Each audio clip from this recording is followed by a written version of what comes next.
Halo Sobat Adiaksa, Assalamualaikum warahmatullahi wabarakatuh. Apa kabar semuanya? Balik lagi ke saya, Anggit Prakoso, host podcast Kejaksaan Negeri Depok. Ya, pada kesempatan kali ini, di episode kali ini kita mau ada siswa PPPJ nih saudara. Sobat Adiaksa dimanapun kalian berada. Jadi sekarang Kejaksaan Negeri Depok sedang ketiban ada siswi PKL dari PPPJ Badan Diklat Kejaksaan Republik Indonesia. Jadi tema kita kali ini akan mengulik tentang bagaimana sih transformasi pendidikan jaksa untuk menuju Indonesia Emas. Nah, sekarang kita punya narasumber nih. Ada siswi PPJ, ada Intan Hairisa dan Hepling Huta Barat. Halo, selamat datang ya di Kejari Kota Depok. Siap, Apa kabar kalian? Luar biasa. Oh, kaget saya. Emang kalau ditanya apa kabar tuh harus luar biasa gitu ya? Kita ada jargon Bapak. Ya, coba gimana jargonnya? Nanti bapaknya bilang selamat pagi. Selamat pagi, nanti kita jawab. Oke, coba kita ulang ya, saya ulang ya. Selamat pagi. Pagi, luar biasa. Jaksa Indonesia Emas. Raja Wali, transformasi terbang tinggi. Oke, luar biasa. Berarti bener-bener transformasi pola pendidikan ya.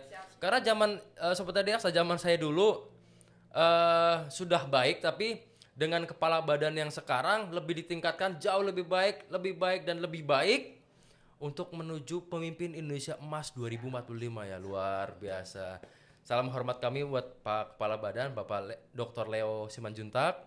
Terima kasih Bapak telah memberikan siswa-siswinya untuk kami latih di satuan kerja di daerah. Ya, kita mau cerita apa nih?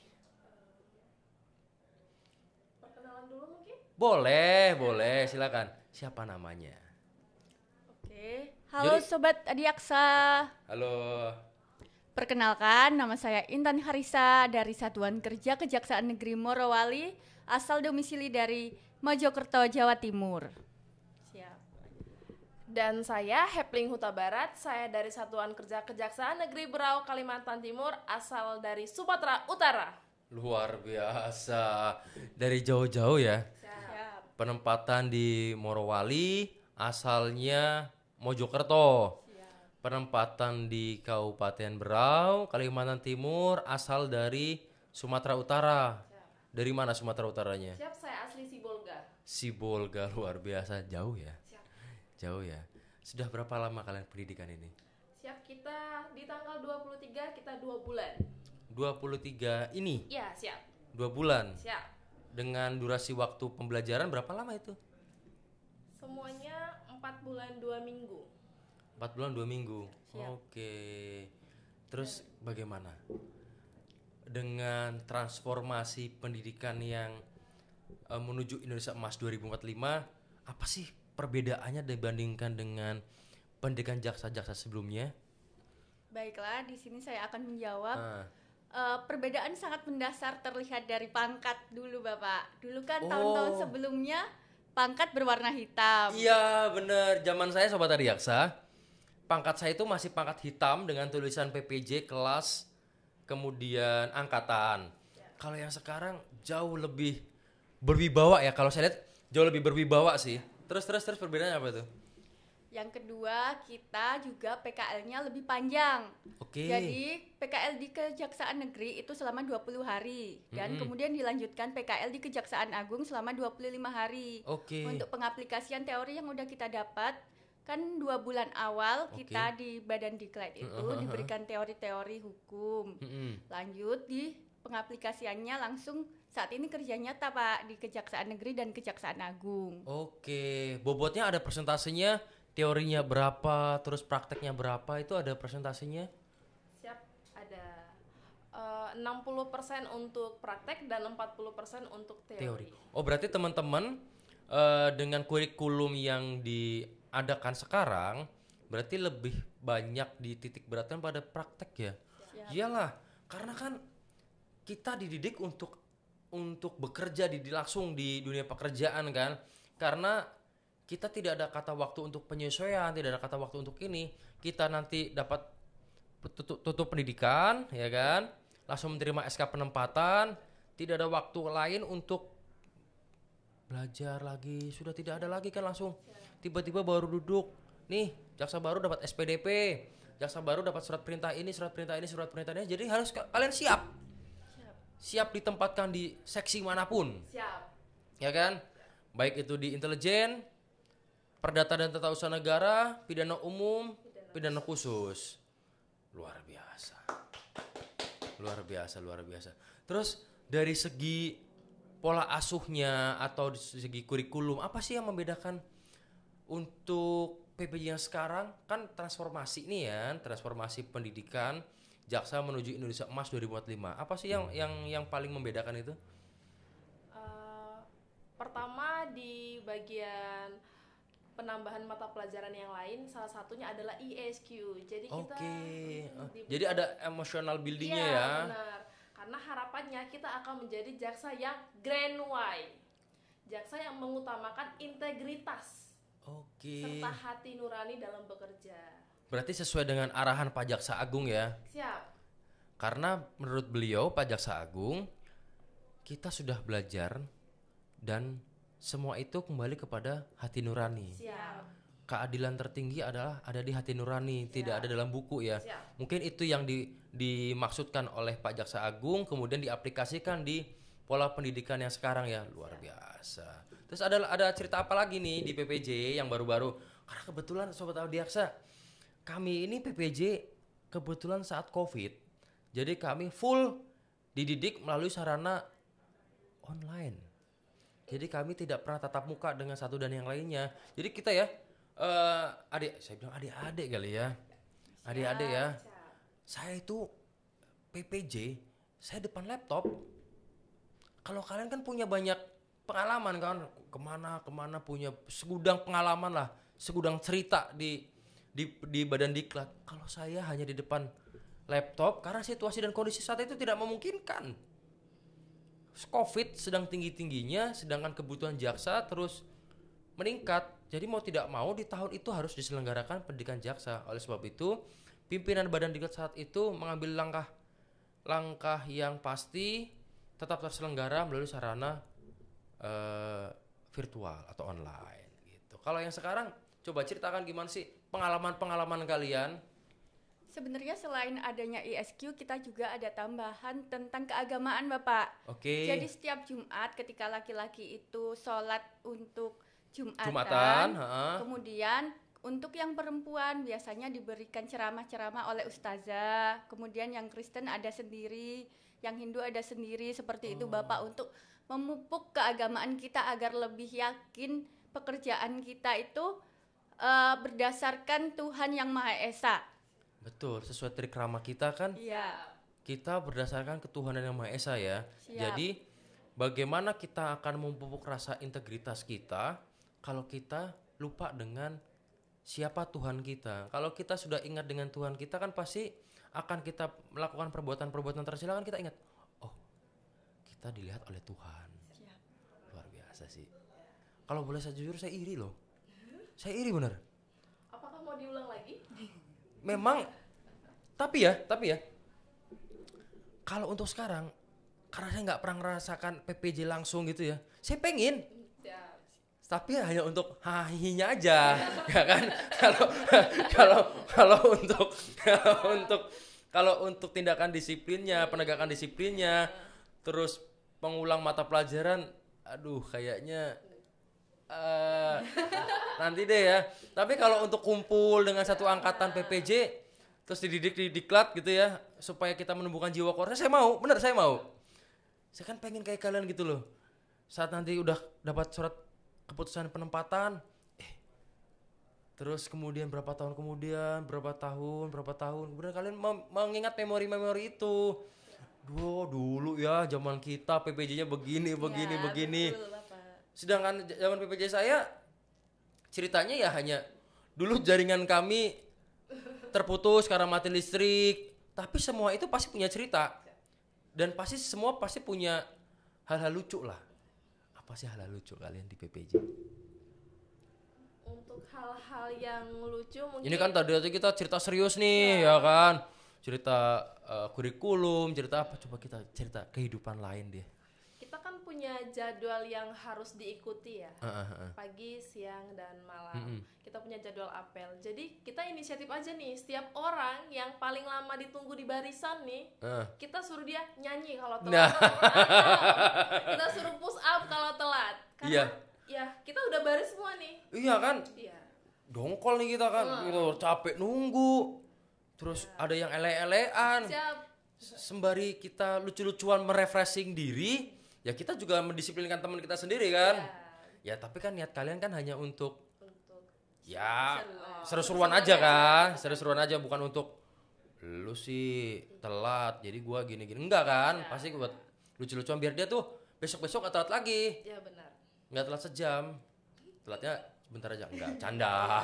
1 jam itu udah lewat ya, udah ada kegiatan lain ya. Iya, sudah masuk kegiatan yang lain. Terus masih ada lucu-lucuan nggak, kayak sore tuh volley, yang laki-laki main bola atau main basket, itu masih ada nggak tuh gitu-gitu tuh? Ada Bapak, jadi kita juga satu angkatan mengadakan kayak POR gitu, pekan kegiatan olahraga. Tiap angkatan, tiap kelas itu mengajukan diri. Seru tuh. Nah, itu seru tuh. Kalau saya dulu ya, kebetulan kan Latsar juga, kalau kami pelatihan dasar itu kan kami di Badan Diklat gitu ya. Jadi pada saat ini lucu-lucuan tuh. Jadi yang perempuan-perempuan supporter, yang laki-laki main, nanti biasanya ceng-cengan jersey. Sama, ya kan? Iya. Ceng-cengan jersey kan, jersey meskipun harganya pasti masih bisa kita belilah dengan gaji kita, tapi bukan masalah harganya, tapi desain. Biasa gitu kan, desain kan? Iya, itu angkatan saya dulu gitu. Yang jersey-nya paling bagus, paling keren, petendang-petendang. Iya kan?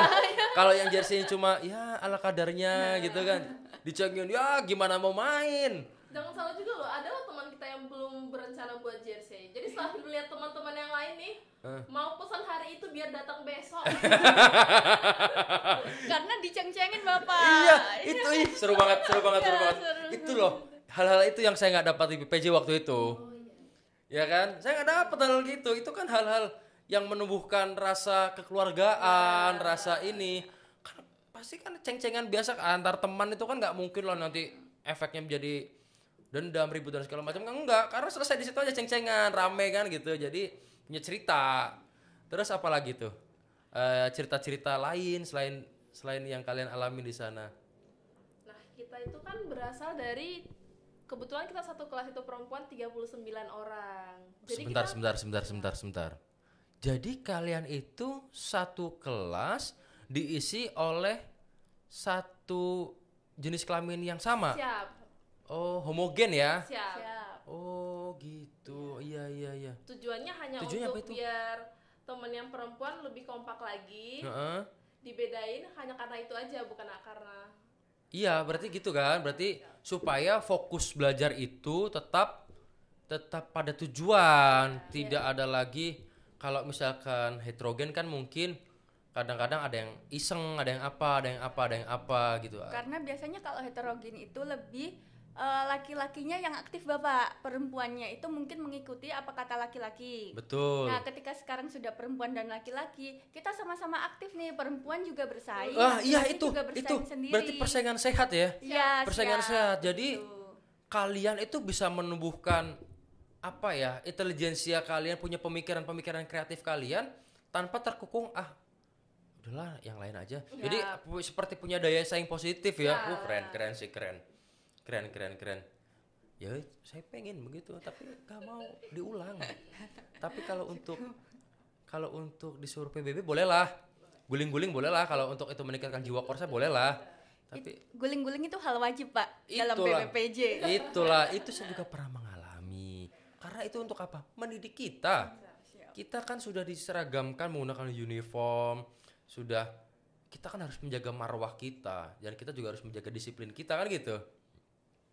Oke Sobat Adiaksa, nih ternyata banyak hal-hal baru loh buat penonton podcast kita. Mungkin ada senior, ada pimpinan-pimpinan kita yang zaman dulu PPJ-nya masih belum seperti sekarang. ternyata banyak hal-hal baru. Seru ini seru. Terus apalagi yang kalian punya pengalaman, cerita dong ke kita dong, pengalaman apa lagi? Tadi kan kurikulum sudah, proses pembelajaran sudah. Terus apa lagi nih yang kalian mau ceritakan nih? Untuk pengalaman adik-adiknya kan, kebetulan kan di Kejaksaan Negeri Depok ada 5 calon jaksa.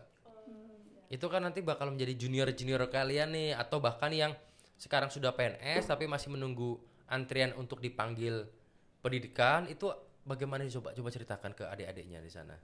Oke, buat teman-teman yang lagi menunggu pemanggilan PJ, mungkin pertama harus menyiapkan kesehatan. Karena nanti ketika pemanggilan kita harus tes kesehatan dulu. Selanjutnya ada psikotes sama psikologi. Jadi harus benar-benar sehat. Jasmani rohani gitu ya. Jasmani dan rohani. Berarti di satuan kerja nggak boleh nih mentang-mentang kita udah kerja, terus kita udah punya gaji, makan sembarangan, makan malam. Jadi akhirnya kita over ya. Harus menjaga BMI, Pak. Nah itu, body mass index, ya kan. Nggak boleh kekecilan, tidak boleh juga terlalu besar, kan gitu. Jadi harus proporsional nih. Iya dong. Kita dididik jadi jaksa kok. Kalau badan kita, postur kita tidak proporsional kan sangat kurang gimana gitu kan. Karena kegiatan di sana kan juga padat. Iya, kalau jadi ketika berat kan akhirnya menjalani aktivitas sehari-hari juga berat, Bapak. Pasti itu. Dan kalau misalkan benar kebijakannya diambil oleh pimpinan-pimpinan badan diklat, kesehatan itu nomor utama, karena kita dididik itu dengan waktu yang panjang, dengan tingkat kepadatan jam pembelajaran dan kepadatan aktivitas lainnya yang cukup padat.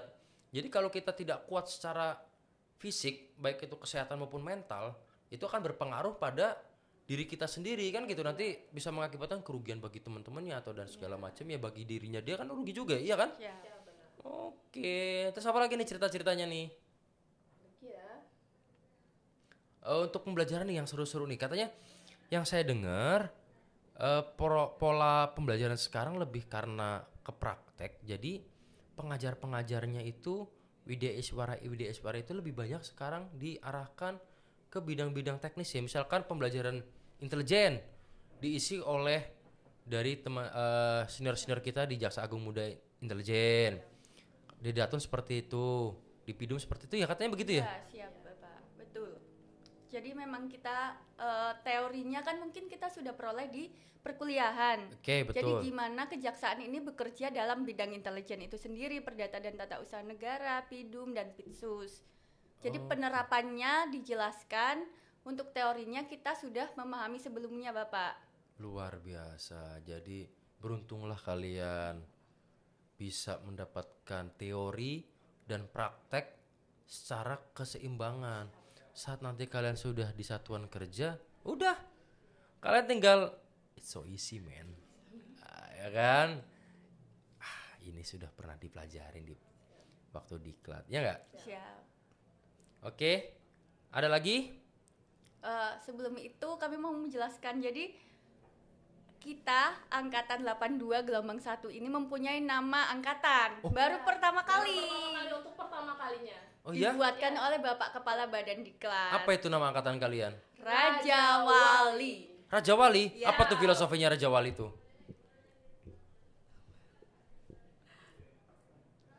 Baiklah, filosofi Raja Wali itu sendiri kan mata itu mempunyai mata yang tajam. Oke. Untuk melihat semua keadaan itu Raja Wali bisa fokus terhadap keadaan sekitar. Jadi kita jaksa dituntut untuk peka terhadap sekitar ya, dengan melihat mata kita ada kejadian apa kita peka gitu ya dengan lingkungan ya. Terus yang kedua cengkraman, Pak. Cengkraman yang kuat. Jadi kita itu dalam menangani masalah kita itu harus yakin terhadap apa yang sudah kita keluarkan gitu ya. Misalkan kita mau penyelidikan. Jadi kita harus kuat secara aturan, kita juga sudah kuat secara yuridis agar tidak ada permasalahan di kemudian hari. Makanya cengkraman itu seperti Raja Wali ya. Cengkraman seperti yang. Terus yang terakhir adalah sayap yang kepakan sayap Raja Wali untuk kepakan sayap Raja Wali untuk Untuk menerjang bisa badai, Pak. menerjang badai. Nah, itulah Menerjang tantangan kejaksaan di masa depan. Siap. Kita harus bisa mengelaborasikan diri kita kepada tantangan global. Jadi sebagai jaksa pun juga harus bisa menguasai apa yang menjadi perkembangan situasi yang sekarang. Maka itu kalian harus siap di badai apapun, kalian harus siap. Oke, luar biasa. Dalam keadaan apapun. Dalam keadaan Karena apapun. Jaksa siap ditempatkan di mana saja. Saya pegang kata-katanya. Kalian siap ditempatkan di mana saja. Siap ditempatkan di mana saja. Paling itu Sobat Adiaksa. Kita sedikit bincang-bincang dengan adik-adik. Ya, saya bilang adik-adik ya. Adik-adik saya yang lagi PKL pada program pendidikan jaksa di Badan Diklat. Oke, paling itu aja. Terima kasih Intan, terima kasih Hepling atas waktunya. Semoga kalian tetap sehat, tetap bisa fokus dalam menjalankan sisa pendidikannya. Semoga nanti di ujungnya kalian ditempatkan di tempat yang kalian inginkan. Amin, amin, amin ya robbal alamin. Dan bisa menjadi prima adiaksa. Siap. Menjadi Indonesia Emas, pemimpin Indonesia Emas Pemimpin 2045. Dan harus dong ada yang jadi adiaksa dong. Siap. Ya kan? Amin ya. Oke, terima kasih.